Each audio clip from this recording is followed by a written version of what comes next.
দর্শক বন্ধু, আজ আমি আপনাদের সঙ্গে আটলান্টা ইলেকট্রিক্যালসের পুরো রেজাল্ট এবং কনকল ডিসকাশন করব। তো প্রথমেই বলে রাখি, এই আটলান্টা ইলেকট্রিক্যালস কোম্পানিটা কি করে।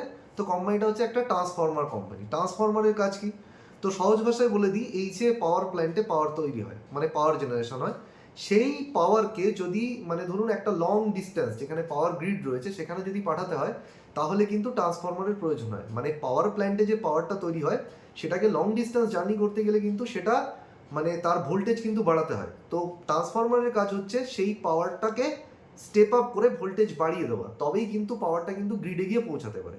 এবার ধরুন পাওয়ার গ্রিডে গিয়ে পাওয়ার পৌঁছালো, এবার গ্রিড থেকে মানে পাওয়ার গ্রিডে যে পাওয়ার মানে গেল, সেখান থেকে পাওয়ার কোথায় আসবে? সেখান থেকে পাওয়ার আসবে কিন্তু আমার আপনার ঘরে। এবার ওই পাওয়ার গ্রিডে যে হাই লেভেলের মানে পাওয়ার জেনারেশন হচ্ছে, তার যে মানে হিউজ ভোল্টেজ রয়েছে, সেই ভোল্টেজ যদি মানে ডাইরেক্ট আমাদের বাড়িতে আসে, তাহলে আমাদের ঘরের সমস্ত কিন্তু যে সমস্ত সুইচ রয়েছে, ফ্যান রয়েছে, সব কিছু কিন্তু জ্বলে যাবে। মানে যে কোনো ইলেকট্রনিক ডিভাইস যেগুলো রয়েছে সেগুলো পুড়ে যাবে। সেই জন্য স্টেপ ডাউন করাও কিন্তু ট্রান্সফরমারের কাজ। স্টেপ ডাউন মানে গ্রিডে যে হাই ভোল্টেজ পাওয়ারটা রয়েছে সেটাকে স্টেপ ডাউন করে লো ভোল্টেজে কনভার্ট করে তারা মানে আমাদের যে হাউস হোল্ডের পারপাস আছে সেখানে কিন্তু মানে আসবে। তো এই হচ্ছে ট্রান্সফরমার। মানে ট্রান্সফরমার হচ্ছে পাওয়ারকে স্টেপ আপ এবং স্টেপ ডাউন করার কাজে লাগে, সহজ ভাষায় বলতে গেলে। তো এই আটলান্টা ইলেকট্রিক্যালস কিন্তু বিভিন্ন ধরনের ট্রান্সফরমার তৈরি করে। তো বেসিক্যালি তাদের আছে হচ্ছে পাওয়ার ট্রান্সফরমার, মানে যেটা পাওয়ার সেক্টরের জন্য লাগে। অটো সেগমেন্টের ট্রান্সফরমার আছে, মানে অটোমোবাইল সেক্টরে লাগে auto transformer. Inverter duty transformer, মানে বিভিন্ন ধরনের এক কথায় ট্রান্সফরমার বানায়। পাওয়ার ট্রান্সফরমার থেকে তাদের 86% রেভিনিউ আসে এবং ওভারঅল ট্রান্সফরমার সেগমেন্ট থেকে তাদের 97% রেভিনিউ আসে। তো এটা হয়ে গেল। এবার যদি আমরা দেখি যে কোন সেক্টর থেকে তাদের সব থেকে বেশি রেভিনিউ আসে, তো আমি মানে দেখছি এখানে, হ্যাঁ, ট্রান্সমিশন অ্যান্ড ডিস্ট্রিবিউশন। ট্রান্সমিশন এবং ডিস্ট্রিবিউশন সেগমেন্ট মানে টি&ডি সেগমেন্ট থেকে তাদের আসে 81% রেভিনিউ, এবং বাকি 13% মানে 13% রেভিনিউ আসে কিন্তু তাদের সোলার সেক্টর থেকে। তার মানে মেজরিটি আসে ট্রান্সমিশন এবং ডিস্ট্রিবিউশন সেক্টর থেকে, আর 13% রেভিনিউ আসে কিন্তু সোলার সেক্টর থেকে।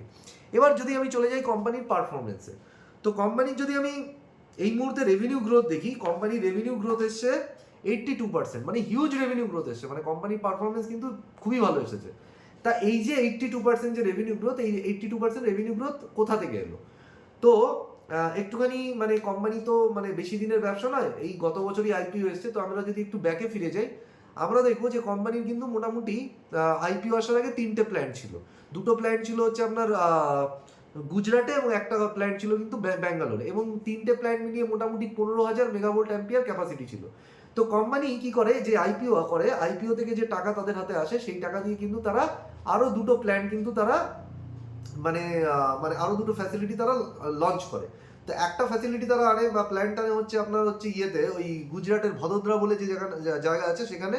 আর একটা প্ল্যান্ট কিন্তু তারা অন্য আরেকটা জায়গা, সেটা নাম হচ্ছে আটলান্টা ট্র্যাফো অঙ্কি বলে কোনো একটা জায়গা আছে, সেখানে আর একটা প্ল্যান্ট আনে। মোটমাট 2টো প্ল্যান্ট। তো বেসিক্যালি এই যে 2টো প্ল্যান্ট আনে, তো এখান থেকে মানে মানে মানে যে গুজরাটের যে ভদোদরার যে প্ল্যান্ট, সেখানে কিন্তু তারা 30,000 মেগাভোল্ট অ্যাম্পিয়ার ক্যাপাসিটির প্ল্যান্ট আনে। তো তাদের আগে 3টে প্ল্যান্ট মিলিয়ে তাদের মোট ক্যাপাসিটি ছিল মাত্র 15,000 মেগাভোল্ট অ্যাম্পিয়ার। তো সেখান থেকে তাদের ক্যাপাসিটি কিন্তু ডবল, মানে ডবল ক্যাপাসিটির তারা প্ল্যান্ট আনে, এবং 15,000-এর উপর ক্যাপাসিটির প্ল্যান্ট কিন্তু তারা আনে আর একটা, মানে যেটা হচ্ছে গুজরাটেরই অন্য একটা জায়গায়। তো এই মানে 3-এর থেকে তাদের টোটাল ক্যাপাসিটি হয়ে যায় কিন্তু 5। তো কোম্পানির যদি আমি দেখি এই রেভিনিউ গ্রোথ কোথা থেকে এসছে, এই যে নতুন ক্যাপাসিটি কোম্পানি মানে মানে কি বলে, নতুন যে ক্যাপাসিটি এনেছে সেই ক্যাপাসিটিতে মানে কি হয়েছে, মানে সেই প্ল্যান্টে তাদের অপারেশন স্টার্ট হয়ে গেছে। তো সেই নতুন প্ল্যান্টে যে অপারেশন স্টার্ট হয়েছে, এবং পুরনো যে প্ল্যান্ট তারও ইউটিলাইজেশন বাড়িয়েছে। পুরনো প্ল্যান্টের ইউটিলাইজেশন যদি আপনি দেখেন 65-70% ছিল, তো সেইগুলোও বেড়ে গেছে, মোটামুটি 75-80% হয়ে গেছে। প্লাস যে নিউ যে ক্যাপাসিটি এসছে, এই দুটো থেকে কিন্তু তাদের গ্রোথ এসছে। তো আমরা যদি এই মুহূর্তে তাদের যে নিউ প্ল্যান্ট দুটো এসছে, তো ভদোদরা যে প্ল্যান্ট আছে সেখানে কিন্তু তাদের ক্যাপাসিটি বললাম 30,000 মেগাভোল্ট অ্যাম্পিয়ার, এবং এই ফার্স্ট এখনো পর্যন্ত 7 মাস তাদের অপারেশন স্টার্ট হয়ে গেছে, মানে 7 মাস কিন্তু এই প্ল্যান্টটা রানি। এই 7 মাসে তাদের মানে তারা মোট 6,960, মানে প্রায় 7,000 মেগাভোল্ট অ্যাম্পিয়ার ট্রান্সফরমার প্রোডাকশন করেছে। আর একটা যেটা তাদের ফিফথ ফ্যাসিলিটি রয়েছে, ফিফথ প্ল্যান্ট, সেখানে কিন্তু তারা মোটামুটি লাস্ট যে 3 মাস, এটা হচ্ছে এই কোয়ার্টার, মানে গত কোয়ার্টার যেটা ছিল, গত কোয়ার্টারেই কিন্তু তাদের অপারেশন স্টার্ট করেছে। তো লাস্ট 3 মাসেই কিন্তু তাদের অপারেশন চলছে। লাস্ট 3 মাসে তারা 580 মেগাভোল্ট অ্যাম্পিয়ার, মানে প্রায় 600 মেগাভোল্ট অ্যাম্পিয়ার কিন্তু তারা ট্রান্সফরমার প্রোডাকশন করেছে। তো এই হচ্ছে মানে 2টো প্ল্যান্ট। এবার এই যদি দেখি ভদোদরা প্ল্যান্টে, তারা এই মুহূর্তে 39% কিন্তু ক্যাপাসিটি ইউটিলাইজেশন রয়েছে। তো আমরা বুঝতে পারছি যে এই যে দুটো প্ল্যান্ট, এই দুটো প্ল্যান্ট কিন্তু মানে লাইভ হয়ে যাওয়ায় এখান থেকে কিন্তু রেভিনিউ এসেছে। মানে এই রেভিনিউ গ্রোথ আসার মূল কারণ হচ্ছে কিন্তু নতুন প্ল্যান্ট লাইভ হওয়া। মানে এটা কিন্তু বিজনেসের নর্মাল কিন্তু গ্রোথ নয়, এটা কিন্তু সবার আগে মাথায় রাখতে হবে, এটা কিন্তু নর্মাল গ্রোথ নয়। এবার যদি আমরা চলে আসি কোম্পানির মার্জিন, যদি আমি দেখি গত বছর তার যা মার্জিন ছিল তার থেকে প্রায় 3% মার্জিন বেড়ে গেছে। এবার মার্জিন কেন বেড়ে গেল? তো কোম্পানির যে মেন র ম্যাটেরিয়াল কি? মেন র ম্যাটেরিয়াল হচ্ছে সিআরজিও। সিআরজিওর ফুল ফর্ম হচ্ছে কোল্ড রোল্ড, মানে কিছুই না, সহজ ভাষায় বলতে গেলে সিআরজিও মানে হচ্ছে এক ধরনের স্টিল। তো গত এক বছরে আমরা দেখেছি স্টিলের প্রাইস অনেক নিচে ছিল, প্লাস কোম্পানি যখন স্টিল কিনেছে সেটা অনেক কম দামে কিনেছিল, এটা গেল এক। প্লাস কোম্পানি যে কপার প্রকিউরমেন্ট করেছিল সেটাও মানে মানে অ্যাডভান্সে প্রকিউরমেন্ট করেছিল। তো যে কারণে কোম্পানির কিন্তু র ম্যাটেরিয়ালের কস্ট পড়ে গেছে। তো র ম্যাটেরিয়ালের কস্ট পড়ে যাওয়ার জন্য কোম্পানির কিন্তু মার্জিন বেড়ে গেছে। আর একটা যেটা হয়েছে, কোম্পানি হাই ভ্যালু ট্রান্সফরমার, মানে ব্যাপারটা হচ্ছে যে সমস্ত হাই ভোল্টেজ ট্রান্সফরমার আছে সেই ট্রান্সফরমারের ব্যবসা কিন্তু বেশি করেছে। তো 220 ভোল্টের যে ট্রান্সফরমার আছে, সেই 220 ভোল্টের ট্রান্সফরমার এই মুহূর্তে তাদের টোটাল মানে যে সেলস তার 52%, মানে 52% রেভিনিউ আসে তাদের এই হাই ভোল্টেজ 220 ভোল্টের, 220 ভোল্ট নয়, 220 কিলো ভোল্টের ট্রান্সফরমার থেকে। তার মানে আমরা দেখতে পাচ্ছি যে হাই ভোল্টেজ ট্রান্সফরমার, সেখানে কি হয়, মার্জিন বেশি থাকে। তো কোম্পানি যেখানে মার্জিন বেশি থাকে সেই ধরনের প্রোডাক্ট কিন্তু বেশি বিক্রি করেছে, এর জন্য আমরা দেখলাম কোম্পানির ওভারঅল কিন্তু মার্জিন বেড়ে গেছে।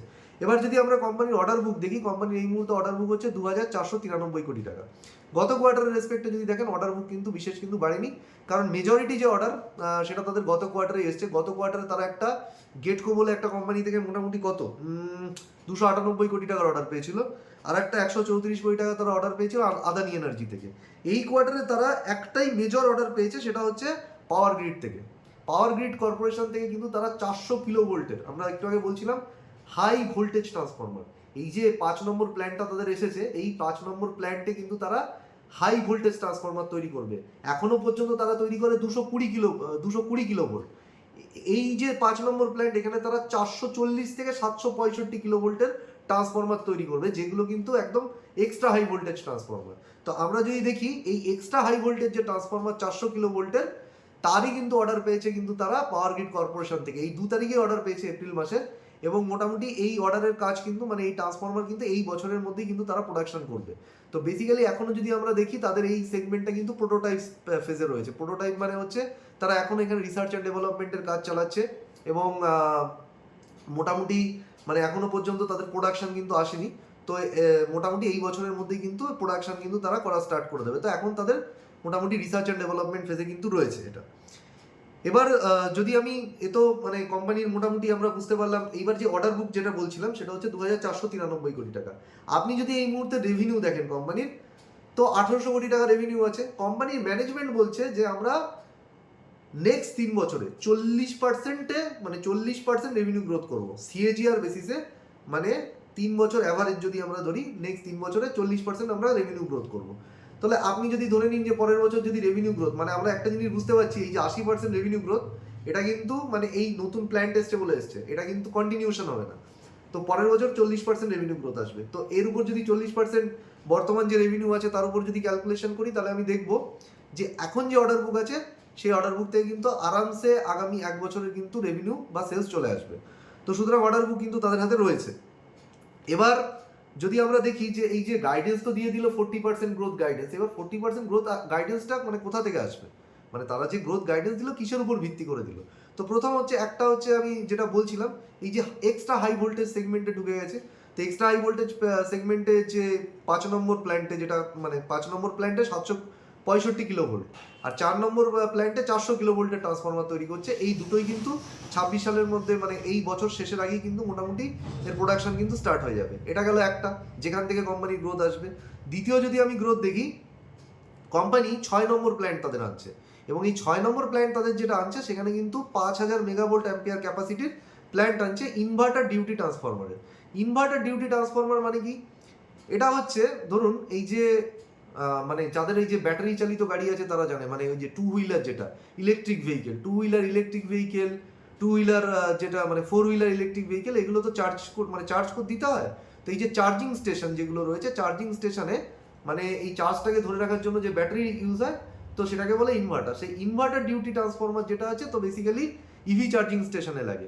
সেকেন্ড যেটা হচ্ছে মোটামুটি এই যে সোলার পাওয়ার প্ল্যান্টে যে বা উইন্ড পাওয়ার প্ল্যান্টে যে বিদ্যুৎ তৈরি হয়, এবার নর্মাল কোল থেকে যে পাওয়ার জেনারেশন হয় সেই পাওয়ার জেনারেশন যেটা হয় সেখানে যে ধরনের ট্রান্সফরমার লাগে, এইখানে কিন্তু ট্রান্সফরমার একটু অন্য ধরনের লাগে। তার কারণটা হচ্ছে সোলার পাওয়ার কিন্তু আপ ডাউন করে, মানে সারাদিন মানে যতটা আমি কোল থেকে যত ইচ্ছা পাওয়ার জেনারেশন করতে পারি সোলার থেকে কিন্তু পারি না, কারণ সূর্যের আলো সবসময় কিন্তু সমানভাবে থাকে না, কখনো আপ কখনো ডাউন, বেশি থাকে কম থাকে, তো সেই মতো পাওয়ার জেনারেশন হয়। সেই জন্য কিন্তু স্পেশাল টাইপের মানে ট্রান্সফরমারের প্রয়োজন হয়। তো কোম্পানি কিন্তু সেই স্পেশাল ধরনের যে ট্রান্সফরমার তৈরি করবে, এর জন্য তাদের 6 নম্বর প্ল্যান্ট আসছে।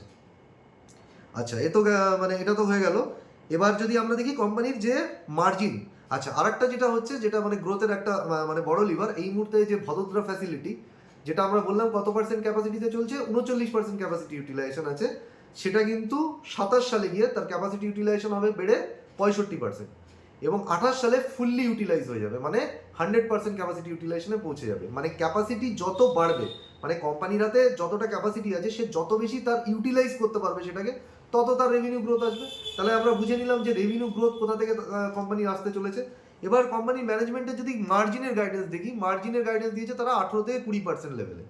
এই মুহূর্তে যদি তাদের আপনি মার্জিন দেখেন এই রেঞ্জেই আছে, 19% বা এরকম রেঞ্জেই রয়েছে। তো মার্জিন গাইডেন্স কিন্তু কোম্পানি বাড়াচ্ছে না। এবার এখানে একটা প্রশ্ন আছে, আমরা একটু আগেই বলছিলাম যে কোম্পানি হাই মার্জিন সেগমেন্টে ঢুকছে, মানে হচ্ছে এক্সট্রা হাই ভোল্টেজ যে সমস্ত সেগমেন্ট আছে, মানে ট্রান্সফরমার ধরুন ওই 765 কিলোভোল্ট, তো সেখানে তো মার্জিন বেশি, তারপরেও কিন্তু ম্যানেজমেন্ট মার্জিন বাড়াচ্ছে না। এর কারণটা কি? তো ম্যানেজমেন্ট এটাকে ক্লিয়ার করে তারা বলেছে যে এখনো পর্যন্ত এটা কিন্তু তাদের রিসার্চ অ্যান্ড ডেভেলপমেন্ট ফেজে রয়েছে, মানে এখনো পর্যন্ত তারা প্রোডাকশন স্টার্ট করেনি। তো তারা চাইছে যে তারা একটা প্রথমে প্রোটোটাইপ তৈরি করতে চাইছে, এবং সেই প্রোটোটাইপটা মানে যখন মোটামুটি কি হবে, মোটামুটি মানে এই প্রোটোটাইপটা ডেভেলপমেন্ট হয়ে যাবে, তখন তারা নতুন কিন্তু অর্ডার নেবে। তার মাঝখানে কিন্তু তারা খুব বেশি নতুন অর্ডার কিন্তু নিচ্ছে না। মানে তারা এই সেগমেন্টে মোটামুটি একটা মানে মানে একটা জায়গায় মানে নিজেকে গুছিয়ে নিয়ে, মানে তার মানে মডেল রেডি করে সেখানে যখন প্রোডাকশন স্টার্ট করবে, তারপরে কিন্তু তারা মানে বেশি মার্জিনের গাইডেন্স দেওয়ার কথা ভাববে। তো এই মুহূর্তে কিন্তু তারা বেশি এক্সট্রা হাই ভোল্টেজের অর্ডার নিচ্ছে না। তো এটা গেল একটা। তো সেই কারণে কিন্তু কোম্পানির ম্যানেজমেন্ট কিন্তু মার্জিন কিন্তু মানে বাড়ানোর কিন্তু গাইডেন্সটা কিন্তু দেয়নি। তো এটা গেল। তবে হ্যাঁ, একটা জিনিস মাথায় রাখতে হবে যে মার্জিন কিন্তু যদি আমি লং টার্মে দেখি, এই যে 18 থেকে 20% যে মার্জিন ধরে রাখার কথা বলেছে, এর জন্য কিন্তু কোম্পানিকে কিন্তু বেশ কিছু স্টেপ কিন্তু নিতে হবে। তো একটা তো হচ্ছে আমরা বুঝতে পারছি যখন এই রিসার্চ অ্যান্ড ডেভেলপমেন্ট ফেজ চলে আসবে, তখন কিন্তু তাদের এক্সট্রা হাই ভোল্টেজ যে সমস্ত ট্রান্সফর্মার আছে ওগুলো চলে আসবে। সেকেন্ড যেটা হচ্ছে, তাদের এই মুহূর্তে এক্সপোর্ট প্রচণ্ড কম। তো সারা মানে আপনি যদি দেখেন মোটামুটি 1-2% হবে এক্সপোর্ট। তো সেটা কিন্তু ম্যানেজমেন্ট গাইডেন্স দিয়েছে আগামী 3 বছরে এক্সপোর্ট বেড়ে হয়ে যাবে টোটাল রেভিনিউর 15%, মানে 15% রেভিনিউ আসবে এক্সপোর্ট থেকে। এক্সপোর্ট সেগমেন্টে কিন্তু কোম্পানির মার্জিন বেশি থাকে, এটা গেল একটা। তার মানে আমরা দেখতে পাচ্ছি যে মার্জিন বাড়াতে গেলে তাদের এক্সপোর্ট করতে হবে। থার্ড হচ্ছে ব্যাকওয়ার্ড ইন্টিগ্রেশন করছে। তো এই যে ট্রান্সফরমার আছে না, ট্রান্সফরমারের মধ্যে বেশ কিছু র ম্যাটেরিয়াল লাগে, মানে ট্রান্সফরমারের মধ্যে দেখবেন একটা বক্স থাকে, সেই বক্সের মধ্যে ট্রান্সফরমারের বিভিন্ন রকম ইকুইপমেন্ট থাকে। এই বক্সটাকে বলা হয় ট্যাঙ্ক। এটা কোম্পানি বাইরে থেকে ইম্পোর্ট করতো, এখন কোম্পানি নিজেরাই বানিয়ে নিচ্ছে, ফলে কোম্পানির একটা কস্ট কমে যাচ্ছে। প্লাস আর একটা জিনিস, সেটা হচ্ছে রেডিয়েটার। রেডিয়েটার হচ্ছে ট্রান্সফরমারের বাইরে এক ধরনের কুলিং প্যানেল থাকে। মানে কি হয়, ট্রান্সফরমার তো হিট হয়ে যায়, তাহলে হিট হয়ে ট্রান্সফরমার যে কোনো সময় বাস্ট করতে পারে। সেই ট্রান্সফরমারকে কুল করবার জন্য কিন্তু এক ধরনের রেডিয়েটার লাগে। কোম্পানি সেই রেডিয়েটার আগে বাইরে থেকে নিয়ে আসতো, এখন কিন্তু তারা সেই রেডিয়েটার নিজেরাই বানিয়ে নিচ্ছে। ফলে এর ফলে কি হচ্ছে, তাদের যে ওভারঅল যে মানে কি বলে, তাদের যে ব্যাকওয়ার্ড ইন্টিগ্রেশনের জন্য তাদের কস্ট কমে যাবে। এখান থেকেই কিন্তু তাদের আগামী দিনের যে মার্জিন সেটা কিন্তু আসবে। এবার যদি আমরা দেখি, কোম্পানি কিন্তু গ্রিন ট্রান্সফরমারও বানিয়েছে। এর একটা খুব গুরুত্বপূর্ণ কিন্তু এটা বোঝা। তার কারণ হচ্ছে আমরা দেখেছি ক্রুড অয়েলের দাম বেড়ে গেছে। এবার এই যে ট্রান্সফরমারে এক ধরনের কুলিং অয়েল ইউজ হয়, মানে ট্রান্সফরমার হিট হয়ে গেলে তাকে ঠান্ডা করবার জন্য কুলিং অয়েল লাগে। এই কুলিং অয়েল পাওয়া যায় কিন্তু ক্রুড অয়েল থেকে। এবার ক্রুড অয়েলের দাম বেড়ে যাচ্ছে, সেই জন্য কোম্পানি কি করছে, এখন তারা গ্রিন ট্রান্সফরমার বানাচ্ছে। মানে ন্যাচারাল এস্টার হয়, ন্যাচারাল এস্টার মানে সহজ ভাষায় বলতে গেলে এই যে সয়াবিন অয়েল। তো সয়াবিন অয়েল থেকে কিন্তু তারা মানে সয়াবিন অয়েলকে এক্সট্রাক্ট করে তারা কিন্তু কুলিং অয়েল হিসাবে ইউজ করছে। প্লাস ম্যানমেড কিছু সিনথেটিক কিছু অয়েল আছে, এস্টার আছে, সেগুলো তারা বানাচ্ছে। এর ফলে কি হবে, এটা তো এক নম্বর কথা পরিবেশ দূষণ কমে যায়, আর দ্বিতীয় কথা হচ্ছে কোম্পানির কস্ট কাটিং হচ্ছে। তো এইগুলোই হচ্ছে কোম্পানির আগামী দিনের জন্য মার্জিন ড্রাইভার। তো যদি আমি ওভারঅল ডিসকাশনে আসি, মানে মানে যদি ফাইনাল ডিসিশনে আসি, কোম্পানি কিন্তু এই মুহূর্তে কিন্তু মানে মানে ফেনোমেনাল পারফরমেন্স, এবং কোম্পানির ম্যানেজমেন্ট যে ধরনের গাইডেন্স দিয়েছে, তো অবভিয়াসলি তাদের আমরা দেখতে পাচ্ছি সেলস গ্রোথ মানে যেটা 80% সেটা তো ধরে রাখা পসিবল না। সেটা তো 40% আমরা বুঝতে পারছি, 80% হয়েছিল তো মানে নতুন ক্যাপাসিটি এসেছিল বলে। তো সেখান থেকে কিন্তু কোম্পানি একদম সঠিক পজিশনে আছে এবং মোটামুটি যদি তারা সেলস গ্রোথ 40% আগামী 3 বছর করতে পারে আর মার্জিন যদি 18 থেকে 20% লেভেলে ধরে রাখতে পারে, তাহলে কিন্তু কোম্পানির কিন্তু আমি মনে করি যে কোম্পানির প্রফিটেবিলিটি বাড়বে এবং সেখান থেকে স্টক রিলেট করবে। হ্যাঁ, আরেকটা কথা যেটা মানে বলা দরকার, সেটা হচ্ছে কোম্পানি কিন্তু 400 কোটি টাকা, গত বছরই আইপিও এসেছিল, 400 কোটি টাকা কিন্তু তারা মানে আইপিওর মাধ্যমে কিন্তু ফান্ড কালেক্ট করেছিল। সেই আইপিওর ফান্ড থেকে কিন্তু তারা তাদের যাবতীয় এই যে দুটো অ্যাকুইজিশন মানে দুটো তারা প্ল্যান্ট করেছে না, তো সেই দুটো প্ল্যান্ট মানে কি বলতে মানে দুটো প্ল্যান্ট আনার জন্য যে খরচা হয়েছে তারা এই আইপিওর টাকা দিয়েই করেছে। তো একটা প্ল্যান্ট যেটা ভদোদরা প্ল্যান্ট, তার জন্য 130 কোটি টাকা কোম্পানির খরচা হয়েছে। আর একটা যেটা প্ল্যান্ট আছে সেটাকে অন্য একটা কোম্পানি থেকে অ্যাকুইজিশন করেছে, তার জন্য 210 কোটি টাকা খরচা হয়েছে। মানে 210 প্লাস 130 হয়ে গেল আপনার 340 কোটি টাকা কিন্তু তারা আইপিওর টাকা মোটামুটি তাদের প্ল্যান্ট এক্সপেনশনের কাজে খরচা করেছে। এবং বাকি যে টাকাটা সেটা তারা ওয়ার্কিং ক্যাপিটাল মানে ডে টু ডে তাদের বিজনেস চালানোর জন্য কিন্তু খরচা করেছে। মানে আমরা দেখতে পাচ্ছি এই তাদের যে মানে পুরো মানে আইপিও থেকে যে টাকাটা মানে তারা পেয়েছিল সেটা তাদের বিজনেস এক্সপানশনের জন্যই কিন্তু খরচা করেছে। এবং তাদের যে পুরনো যে ডেট ছিল সেই ডেটটাকেও কিন্তু তারা রিডিউস করেছে, মানে পুরনো লোন শোধ করে দিয়েছে এবং তাদের বিজনেসের ক্যাপেক্স করেছে এবং ওভারঅল ওয়ার্কিং ক্যাপিটালের জন্য ইউজ করেছে।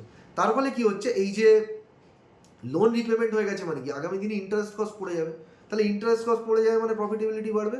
তো সুতরাং আমি মানে এখনকার যে পারফরমেন্সের উপর ভিত্তি করে আমি বলতে পারি যে কোম্পানির কিন্তু হিউজ প্রসপেক্ট রয়েছে। আর সব থেকে বড় কথা আমরা দেখতে পাচ্ছি না আমাদের দেশে ডেটা সেন্টারের এই মুহূর্তে হিউজ ডিমান্ড রয়েছে, ডেটা সেন্টার গ্রোথ করছে।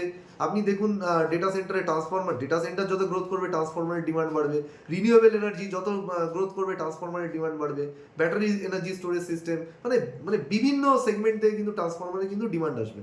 সুতরাং এই সেক্টরের ডিমান্ড নিয়ে কিন্তু কোনো সমস্যা নেই। সুতরাং একটা জিনিস দেখতে হবে যে কোম্পানির যে এক্সিকিউশন, তারা যেটা বলছে যে আমি এই সময় এই প্ল্যান লঞ্চ করব, এই সময় আমার ক্যাপাসিটি ইউটিলাইজেশন বেড়ে 75%, 100% হবে, সেইগুলো তারা করতে পারছে কিনা। যদি করতে পারে তাহলে তারা যে রেভিনিউ গ্রোথ বলেছে সেটা অ্যাচিভ করবে, মার্জিনও কিন্তু বজায় রাখতে পারলে প্রফিট বাড়বে। তো আপাতত এই বলে আমি আমার ভিডিও শেষ করছি। তো লাইক শেয়ার এবং সাবস্ক্রাইব করবেন এবং শুভরাত্রি, ভালো থাকবেন।